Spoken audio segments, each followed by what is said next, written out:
Good afternoon. Good afternoon. It is Thursday, September 25th. It's 2 o'clock and not 12 o'clock Eastern Time. It is time for Let's Talk Power Live. And I'm Dr. Tanji. I'm excited to be here with you at this different time of the day. Had some technical difficulties earlier. We were at home and we live in Virginia. We were flying out someplace. And of course, there were plane delays, and the delay got delayed. And so we had to push our time back. If you are here with me today live, thank you for being here. If you catch this on the replay, let me know that you're catching it on the replay. My live person, just give me a shout out and say, hey, I'm watching Let's Talk Power Live today. What are we here to do? We are here to talk about power in education. So let's get started talking about it. For the last few weeks, we really, and actually over the last few months, really, have been digging back into middle school. Middle school is the heart and soul of my educational experience. I spent many years teaching middle school children, and I will tell you, it has been an honor to really learn a lot about that environment and then bring that environment to life here in this space of Let's Talk Power Live. And we're going to be talking about, are we really building students' futures, or are we trying to focus on controlling their present? We got a lot to dig into, so let's go ahead and get started. People ask me all the time, why do you talk about power? And power in education is a real thing. I want to share this quote that I found from David Nyberg. He's one of my favorite researchers. I call him my ex-boyfriend, many, many years older than me, but found this quote in a book that he talks about. It's called Power Over Power. And that, along with my research with educators and students, shaped my understanding of instructional power. So here's what David Nyberg had to say. Education is the instrument of democratic designs, and it is no less an instrument of power. So the democratic design and the instrument of power, right? If we think about the control of information, the shaping of understanding, and the influence of judgment, and the critical elements that are in common of democratic design, power and theory, the power theory, and educational philosophy. All of those combine to really give us a deeper understanding of what educational power and power in education is all about.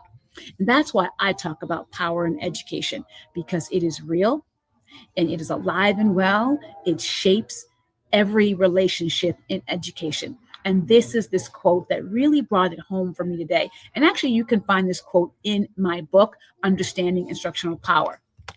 And so, what is instructional power then? If educational power is this democratic design, instructional power is all about an educator's use of their state, district, and building ascribed authority to afford or constrain a student's access to the excellent education they deserve. And before we go any further, I want to invite you to subscribe to this channel. Build our voice together. Let the world know that power in education is a real thing. So please go ahead, subscribe to our channel today, like and share this with your colleagues, with a neighbor, with a friend, maybe even with a student. So that is what instructional power is all about. And you can find the details of it in my book. Over the last 3 weeks, we have really been talking about some very critical aspects of what it means to be an adolescent who is in middle school. The first things that we want to talk about is the brain. The brain plus the environment creates unique challenges, creates a roller coaster. And if we were in person, I would say, raise your hand if you feel like you've ever been on the middle school roller coaster as a student, as a leader in a building, as a leader in a classroom. Have you been on that roller coaster? I have been, both as a student and as a teacher, right? So the environment and the brain really create these challenges together. The structural shift, there are more teachers, there are more rules, there are more peers. And a lot of the peers, they don't know yet. So it creates its own environmental shift. And we're going to talk about some specific environmental shifts in a moment. And then we tend to think about voice equals agency. We want to hear our kids' voices. We want them to talk. We want to hear their opinions and their ideas. That's voice. It's not necessarily agency. Because you have voice doesn't mean you have agency. But if you have authentic agency, your voice is on the page. So voice is about being heard. Are you being heard? You can hear a lot of things. I hear things all the time. It doesn't mean that I'm an active, authentic, equal, equitable partner in the decision-making process. That's what agency is all about. And then there are intentional power moves that can be used and implemented to build authentic agency. And I'm going to share again, I've been sharing these weeks and weeks and weeks with our specific building authentic agency tool. And it is a fantastic opportunity to examine the degree to which authentic agency is moving or not in your learning environment. So stay tuned to be able to get a hold of that. So let's go ahead and talk about the brain. The brain of an adolescent is undergoing tremendous change. From the 11 to 14, it is the second most significant brain shift after early childhood. So you couple that with the shift in the brain, there is this synaptic pruning that's going on with the brain actually rewiring, which is changing and adjusting the focus, right? And you see your young people having less impulse control. Their judgment might not be off. We keep talking about executive functioning for middle schoolers. Well, maybe because of where the brain is, that executive functioning, it's not ready yet. And unless we have the tools and strategies, but more importantly, the real understanding, the talk about executive functioning will only take us so far. And then we couple that with the very structure of schooling. Schooling is very time bound, it is space bound, it is content bound, right? It is movement bound. All of the things that are working against what the adolescent brain is undergoing and needs at this time in its life, right? In its life journey. It really appreciates and needs autonomy. It needs novelty. And everything about school goes in the opposite direction. So that's something that's really, really a challenge when we think about understanding our middle schoolers. And sometimes the way they present what's happening with them biologically leads the adults to miscategorize them. We use words like lazy. We call them disinterested. We call them disengaged. And what we're doing in school, the structure of schooling, we believe it is meant to make them ready for the future. When in essence, what it is doing is putting them in a box so that they fit the mold of what school wants them to be doing at any given moment in its time-bound nature. So what are some of those environmental factors? Well, 91% of our middle schoolers feel nervous about asking questions in class. I didn't think about that. You have a class of 30 kids. 91% of them are going to maybe want to ask a question, but feel too nervous to ask that question. Only 62% ask thoughtful questions. So of the 9% that are asking questions, think about 62% of 9, it's like not even a number, right? But 62% of students asking questions are asking thoughtful questions. That's really something different. And what's interesting even about that is teachers rank the ability to ask thoughtful questions as number one on their sort of criteria in their rubric of what an engaged student looks like and sounds like. It sounds like asking good, strong, content specific, maybe standards aligned. You heard that, those high quality questions. It sounds like that, but only 62 are getting that. So what's the translation here? Students want to engage, but something's holding them back. There's something in the environment that's holding them back. So that's a factor. Let's talk about this engagement gap. 59% of students say they're engaged. 59%. This was a study done with over almost close to 2,000 students by the RAND Corporation. Said that 59% of students believe they're engaged. Only 36% of the educators believe their students are engaged.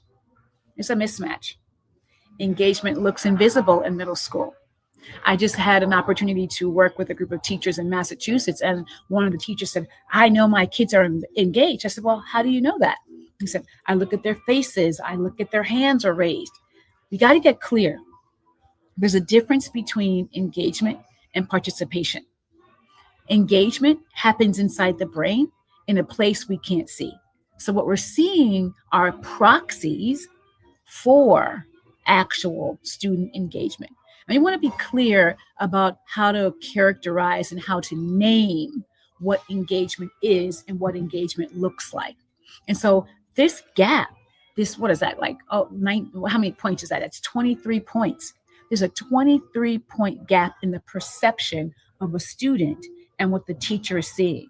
And that is very important to think about, because who I am as an educator and my perceptions of who's in front of me are going to be real shapers in how I interact and interface with my students. So let's go back and dig a little bit deeper into these environmental shifts. But before I do, have you subscribed yet? Have you shared? Have you liked? Go ahead and do that right now. So let's go ahead and look at these environmental shifts.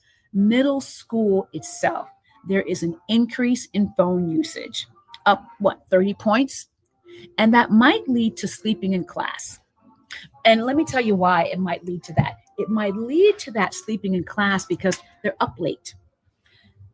And they're up late, maybe they have TVs in their room. Maybe they have their electronics in their room. They have their phones in their rooms. So they're never disconnecting and shutting the brain down to give it space to recharge and regenerate and do the pruning that it's actually doing.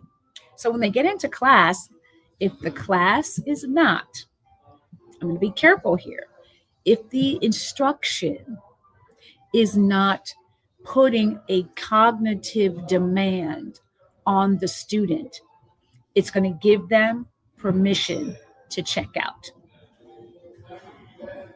I know it's hard to hear, but we've got to understand what they're undergoing biologically and what has to happen in the classroom so that if they are a little bit tired, we have the instructional practices. We are using our power to engage in the real sense of the word, to tap into the brain in the way that the brain learns, right?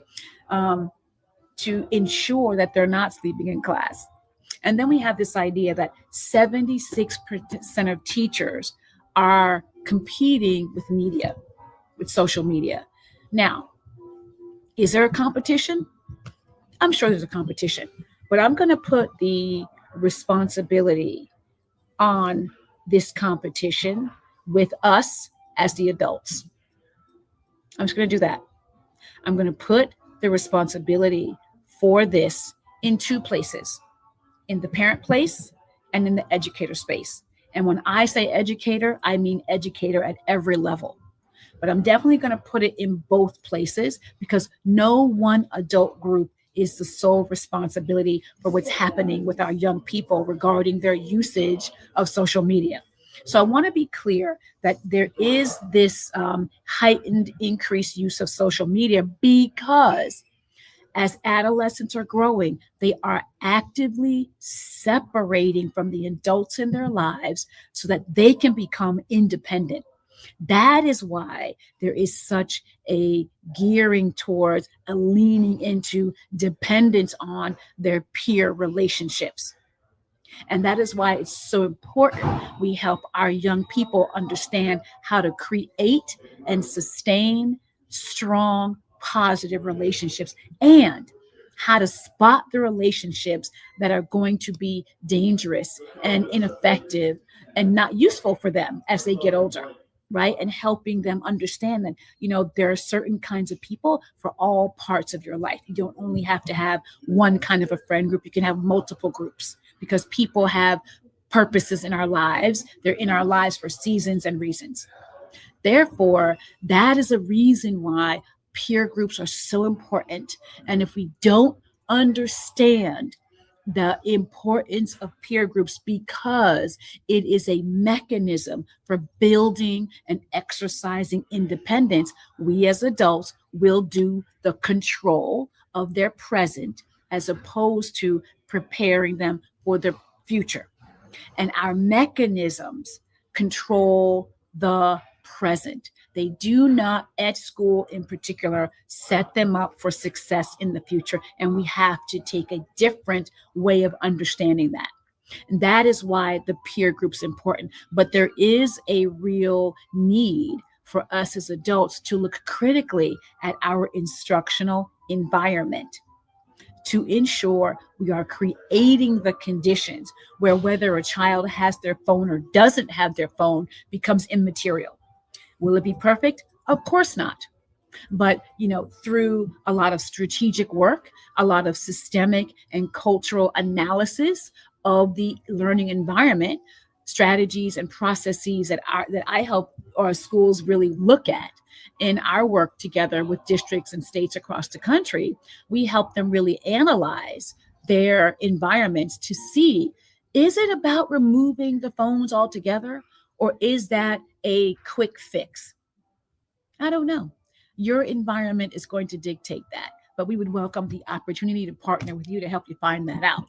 So think through what is inside your environment that really does necessitate or lead to this 76% of your teachers saying that they are in competition with the cell phones.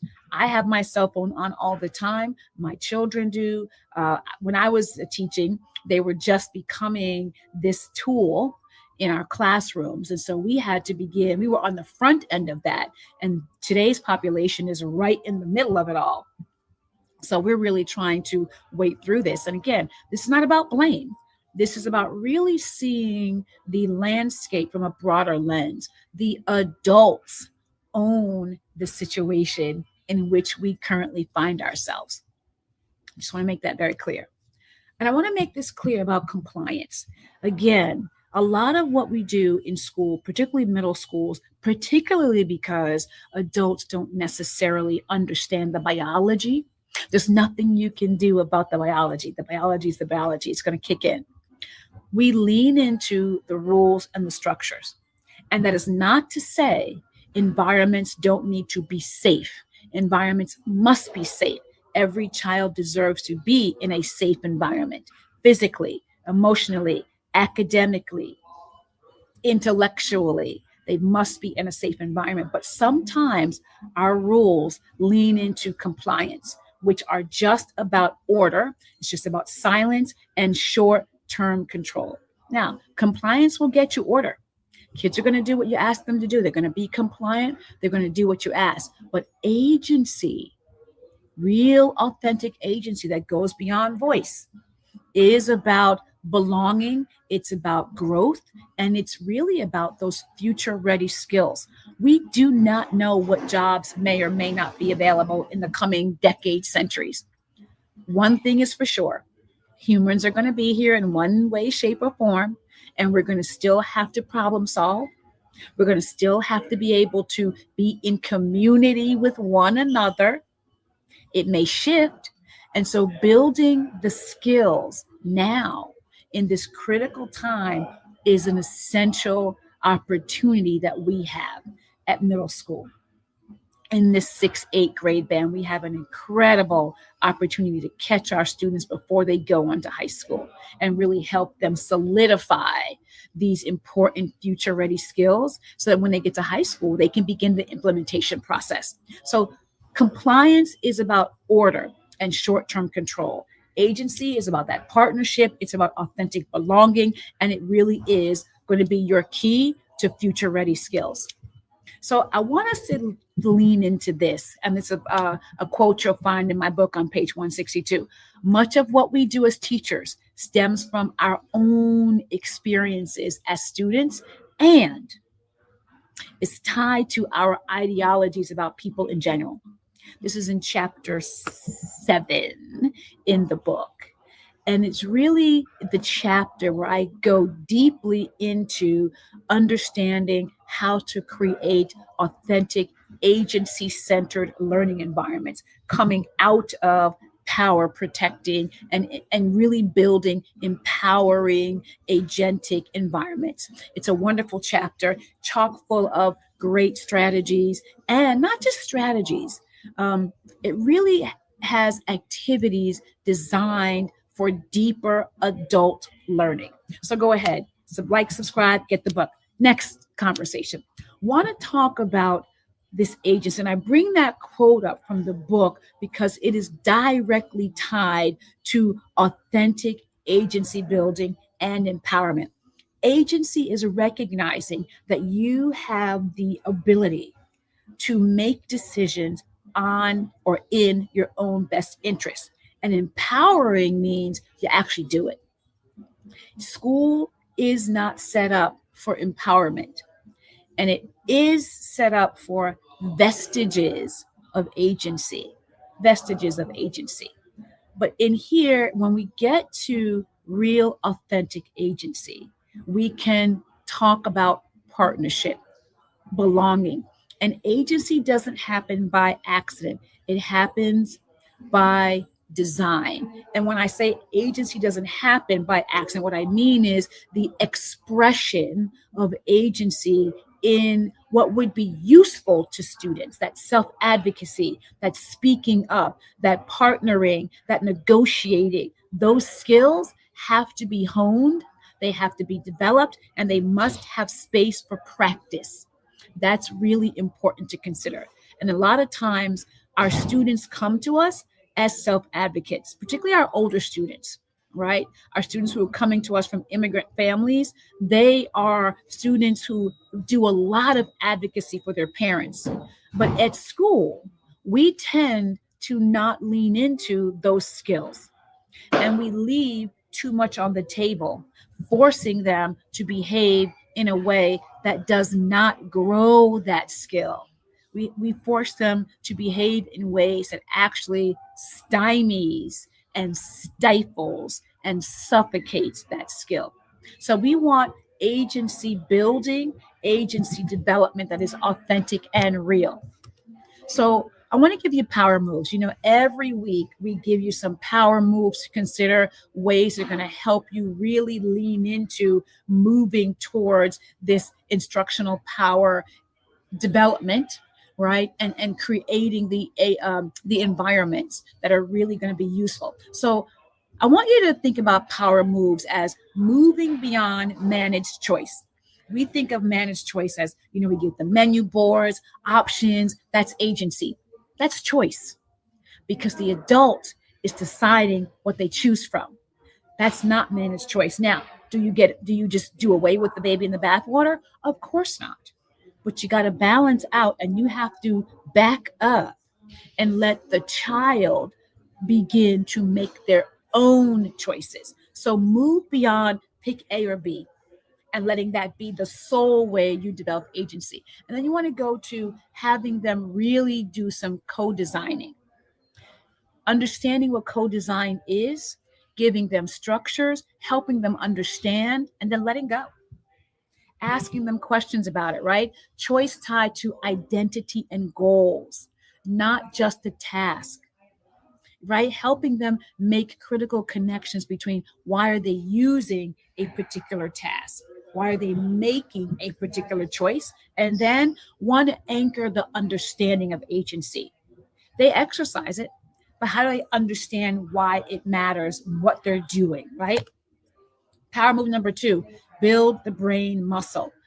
Get structured opportunities, give it to them to really plan and prioritize how to revise their work, how to lean into their work, how to be agents of their own selves, right? And then I want you to link agency moves directly to their prefrontal cortex development.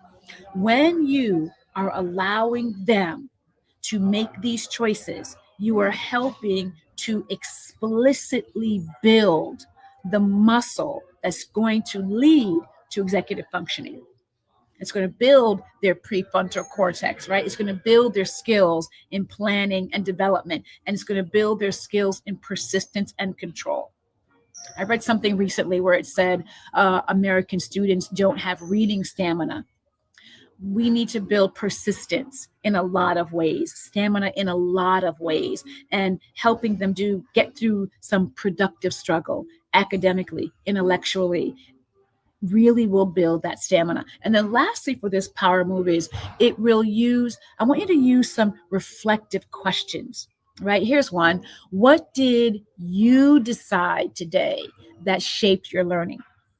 It's a great reflective question to ask them. What decisions did they make in their learning that really did shape their understanding, shape their learning, help them become better at a skill, improve their content learning?